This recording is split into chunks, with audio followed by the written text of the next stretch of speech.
and welcome to a special interview with The Wire. My name is Rebecca George, and today we have the honor of speaking with Debal Deb. Fondly known as India's rice warrior, Deb is both an agrarian scientist with his research published in more than 40 peer-reviewed journals, as well as a farmer based in Odisha, India. Deb began conserving indigenous varieties of rice in the 1990s after realizing that these varieties were losing their cultivation ground to modern and high-yielding varieties during the Green Revolution. Today, on a modest 1.7-acre farm in Odisha, Deb conserves nearly 1,500 varieties of indigenous rice. His conservation efforts are not to preserve a record of the past, but to help future agriculture adapt to climate instabilities. Deb has documented scores of varieties of indigenous rice with properties like flood tolerance, drought tolerance, pest tolerance, and he shares these varieties freely with thousands of small farmers. Deb has even documented indigenous varieties of rice that are more nutritious and climate resilient than those varieties patented by the International Rice Research Institution. Over the course of our discussion today, we asked Deb, what is it that makes these varieties evolve to be so resilient? With that, I would like to give a warm welcome to Debal Deb. Thank you so much for joining us, Deb. Let me start by asking you, what does it mean for a crop variety to be resilient? In fact, this term resilience is borrowed from the engineering discipline to describe a system which gets deranged after a perturbation, but then it has a capacity to return to its original equilibrium position. Once there is some kind of natural perturbation, like drought or flood or any kind of climatic or even environmental disaster like pest attack or disease attack and all these, it will definitely get deranged. It's the physiology of the plant will react to it. Maybe the productivity potential will be lowered and so on. But very soon, after a very short while, it can bounce back to its original capacity. Some crop varieties which have evolved over centuries and centuries because it had already, experienced a series of this kind of environmental disasters in its history, evolutionary history. And as a result, it has incorporated many kinds of genetic prowess to adapt to these kind of climate changes, despite all this kind of perturbation. That's the meaning of resilience. And this resilience is a property of most of the native varieties of crops, which we call land races, which were evolved in the hands of ancient farmers over millennia. By way of introducing yourself, can you tell us how you've come to conserve nearly 1,500 indigenous rice varieties, and why does it matter? Well, I was not trained as an agriculturist.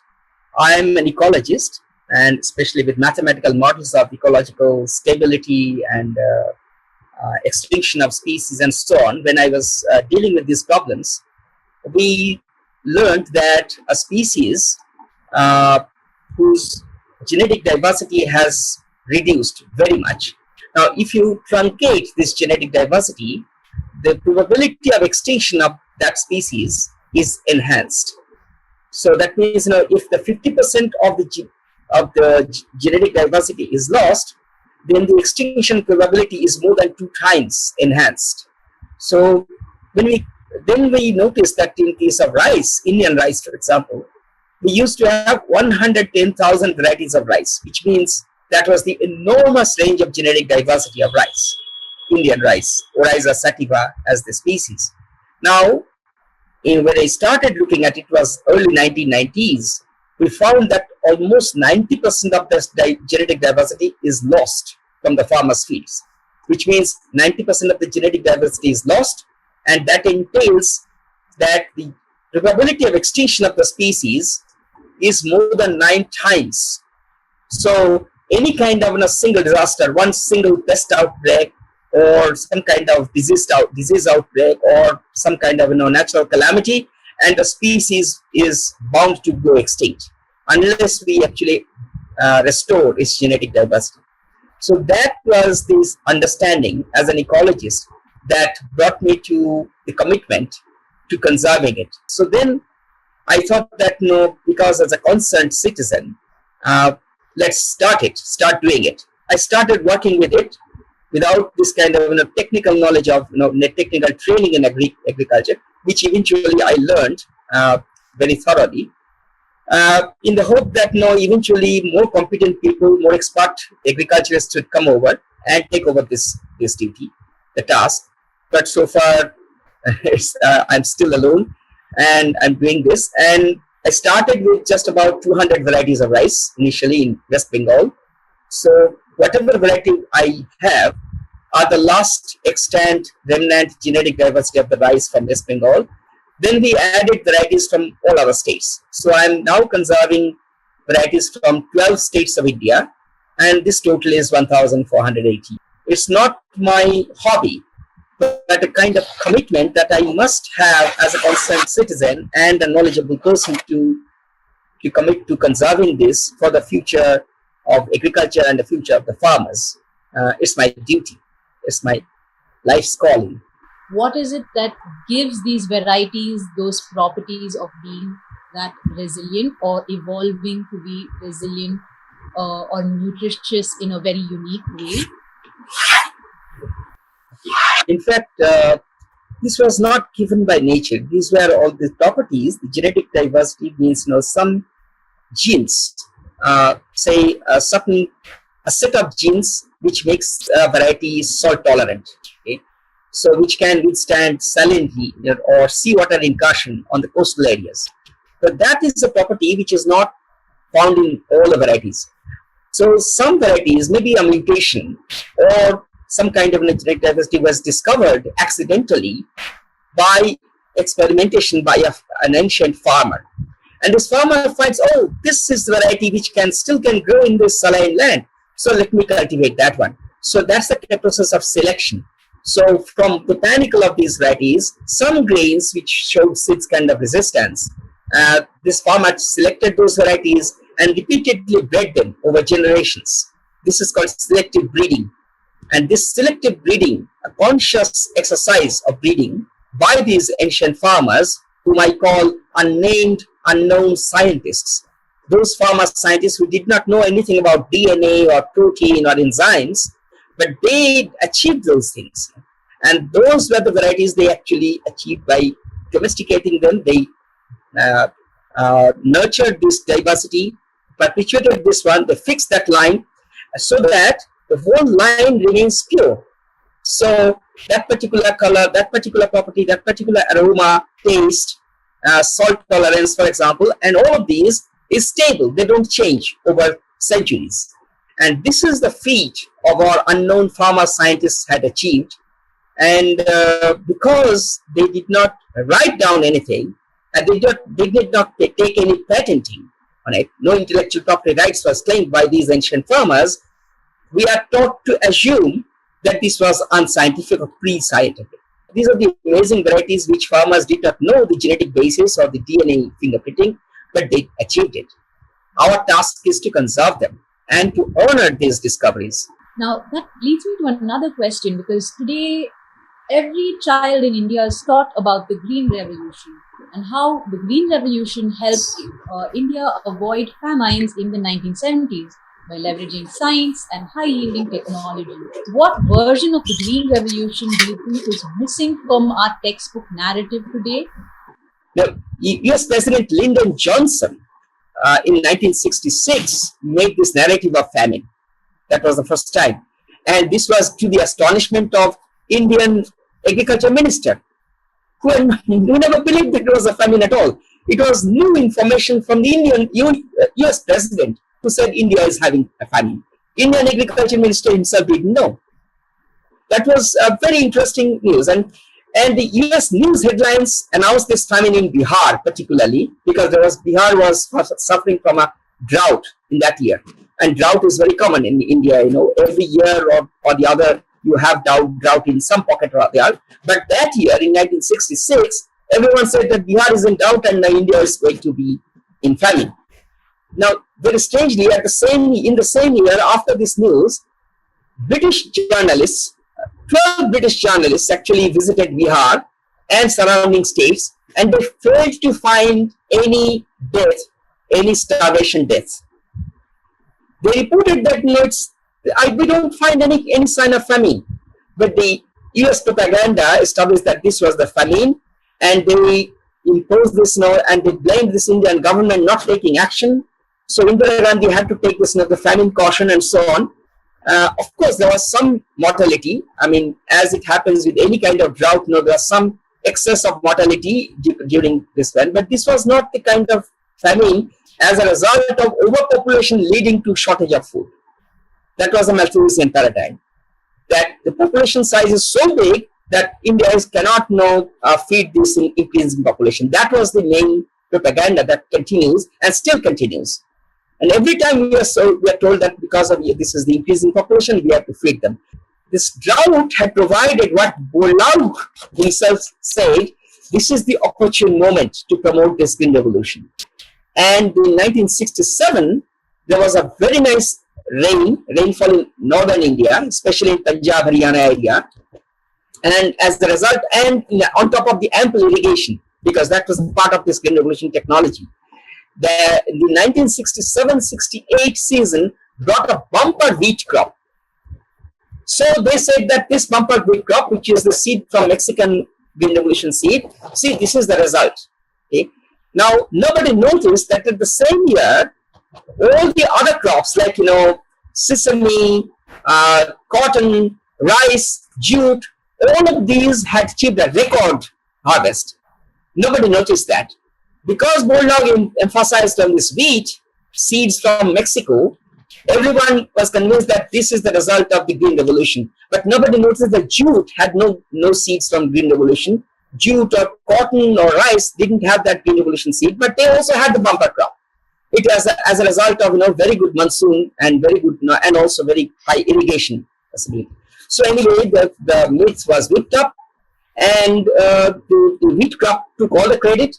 And the states where no green revolution ever set foot, like the southern states, Tamil Nadu and Andhra Pradesh, also had bumper crops in that year. But nobody noticed that.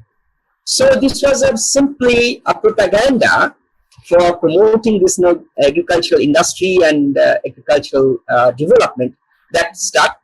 And of course, the US AIDS pressure as a consequence of this, as a sequel to PL480 grain, India had to accept this in the green revolution thing. And the scientists who were opposed to this, like the head of the Botanical Survey of India opposed this, and the CRRI director, Professor Dr. Richaria, also opposed this, saying that India doesn't need this green revolution. India already has so many of the varieties which are already showing this enormous potential of growth. They were sacked. So Richaria was actually sacked. He had to establish his own private gene bank in Chhattisgarh, but he was dislodged from Central Rice Research Institute in Cuttack. Now, Bolau's flagship varieties, of course, out-yielded the indigenous tall wheats, only when at least 80 kg per hectare of fertilizers were added. Wherever this excess fertilizer was not added, they actually performed much lesser than the indigenous wheat varieties. And that was also recorded by the ICAR, but that was suppressed. Until today, until only a few years ago, now people can read those documents that this was the truth.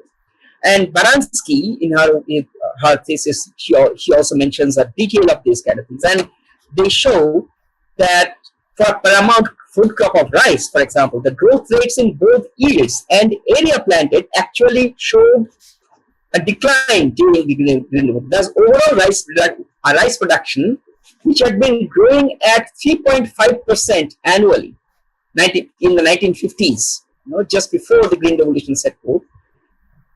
After the Green Revolution, the growth rate of rice came down to 1.9%, which is 46% drop. So after the Green Revolution, the growth rate of rice declined by 46%, from 3.5% growth rate to 1.9% growth rate. Total food grain production which had been growing at 2.8% annually, slowed to a 1.9% growth rate, which is, that is during the Green Revolution years, that is 1968 to 76, which is 32% slump. So despite all this kind of actual decline by statistics by the government's officers themselves, despite the knowledge of the ICAR scientists, this was pushed because otherwise, they will be kicked out like the Paricharya, or they will not receive promotion, or else, they will receive, huge amount of project funding, and of course, there are many other paraphernalia. That was the hype. As a result, we have actually sold our agricultural sovereignty to a handful of multinationals, and that's the result of it. But there was no such thing prior to Green Revolution. No farmer committed suicide because of this, the loss of crop. Maybe one or two, but not that large scale. The government's own study is that every year something like 80,000 farmers are committing suicide. This is unprecedented in India's agrarian history. So that tells enough about the food security because of the Green Revolution and prior to Green Revolution. Especially when we're in a country where more than 60% of the country is agrarian. Exactly. Food security can't be placed above the welfare of farmers. Yes. So, in fact, this house also has this food security intricately connected to the Green Revolution technology itself. Green Revolution emphasizes monoculture. Rice after rice after rice and nothing else, or wheat after wheat after wheat in Punjab, for example. The problem is that prior to the Green Revolution, people used to grow every other crop on the same farm. So people used to grow, sesame before rice, and after rice there would be mustard for oil, and different kinds of vegetables and pulses, lentils, and all this. Today, farmers have abandoned all of these. I'm not talking of these minor millets, minor cereals like millets and others, but even oil seeds. India was one of the exporters of oil seeds to Southeast Asia and Asian other countries. India is now importing soybean oil and palm oil, which were never consumed in India. Okay. This is the irony. India was the lump exporter of oil seeds and pulses to other countries. Now India is importing oil seeds from other countries, even the non-traditional oil like palm oil or soybean oil, which even the Chinese don't eat, and we are taking that one. And we are importing lentil from Canada. Can you imagine? If that is our food security, where do the farmers take this? We say we are self-sufficient, but every seed is coming from either the Philippines, or the fertilizer and pesticides are coming from Europe and America. So the farmers at the micro scale, the farmers also have to buy all those things today from the market. So earlier, the farmers used to grow all of their own food on their own farm. They used to buy only their clothes and other things, but food, they were all self-sufficient. But now, whether it's a small farmer or a big farmer, they are growing rice. Now they have to sell this rice in order to buy those other foods. Whether it's oil or potato or tomato or fruits or whatever, they have to buy from market because they are not growing themselves. So that is this, the monoculture in agriculture extended to monoculture in forestry, like growing eucalyptus only and nothing else. And it has invaded our public mind also. It's monoculture of the mind, which Vandana Shiva once said, that we simply fail to think of diversity of answers, diversity of crops, diversity of lifestyles, diversity of foods, diversity of food tastes. And so we have this today we have this motto of one country, one religion, one food style, one language, and so on and so forth. And that is in line with this monoculture of the mind. So do you see any scenario where agroecology can come back and actually lead to a situation where we can feed ourselves as a country or even the world? Agroecology and organic methods today are very often looked at as healthier, certainly healthier food, but not productive enough and will lead to starvation eventually for countries. What's your opinion on this based on your research? And This is another myth, it's another industrial myth that is propagated. In fact, FAO itself has published a document about this agroecological, as a meta-analysis of agroecological practices. And also the IAASTD, International Working Group on this, Agricultural Science and Technology and Development, international group, comprising 600 scientists from all over the world. And they published their reports annually.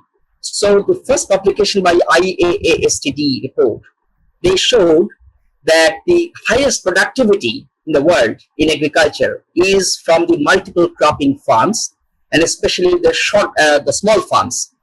FAO already had observed the year of the small farms, because they declared that the small farms are the most productive, and that's the answer to food security of the world. So it's been amply documented, not only by many scientists, but also international research organizations, including FAO, Food and Agriculture Organizations of the United Nations. They have ample documentation. They have at least 3 publications from FAO, 2 publications from IAASTD, which documents country after country. Over 200 countries, they have documented more than 2,000 farmers' complete history and statistics, showing that agroecology is the most productive method. In my own collection, I'm not talking of any other crops, but I'm focusing on rice, of these hundreds of varieties of rice that we grow every year. We have 15 varieties of rice which out yield the third generation of IRI rice. IR8 began with IR8, which was the miracle seed, miracle rice, with bumper production, and then IR18, IR36, IR72, and so on and so forth. We have actually compared these side by side on my own farm, and we have shown that there are 15 varieties of indigenous rice in India which can out-yield any of these northern varieties despite zero agrochemical input. So we don't give any kind of urea or DAP or superphosphate. Despite all this, their yield is much higher than these so-called high-yielding varieties. The the other performance is that if you don't have enough irrigation in the land, those so-called high-yielding varieties become extremely low-yielding. They can't perform, and they will even die in drought. They always need enormous amount of input of water. Without water, no high-yielding varieties can exist. But those yielding varieties, the so-called low-yielding varieties of India, even in the face of drought, they can withstand drought, and they will give a minimum amount of it will never become zero, unlike the high-yielding varieties. Fortunately, I have this lab, and in this lab, this is the first lab which is committed to analyzing all these nutraceutical analysis of all these varieties of rice, which we had never done before. So we have started this, and we have already published many papers of analysis of metal content of different varieties of rice, or vitamin contents of rice, and so on. And we show that there are many varieties of indigenous rice varieties. In total number, so far we have studied 550 varieties. These 550, of these, there are at least 200 varieties which are so rich in antioxidants and vitamin B complex, which is never ever found in any of the modern varieties of rice. We have documented 6 varieties of rice, which we have published recently, this year itself. We have published that these varieties of rice, cooked rice, contains special kinds of fatty acids which are found in mother's milk, in a human breast milk. So it's the equivalent to mother's milk. So instead of feeding this, the formula food to babies, if you feed those rice things, the baby will get those kind of fatty acids which are found only in mother's milk. In addition to some, especially omega-3 fatty acids, very high omega-3 fatty acids too, which are not found in any of the formula foods. These are the amazing properties which we have lost. And similarly, we have found 68 varieties of rice which have super high content of iron.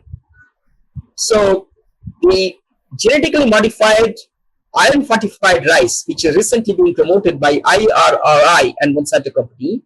They claim that this is the highest content of iron in a developed rice, and you can see is because it's genetically engineered, it required huge amount of investment, capital investment, and they claim that this contains 8.9 milligram per kg of rice, 8.9 milligram of iron per kg of rice. In the 68 varieties that we have documented and published 2 times over in 2 peer-reviewed international science journals, they contain up to 350 milligram. 350 milligram of iron. Yeah.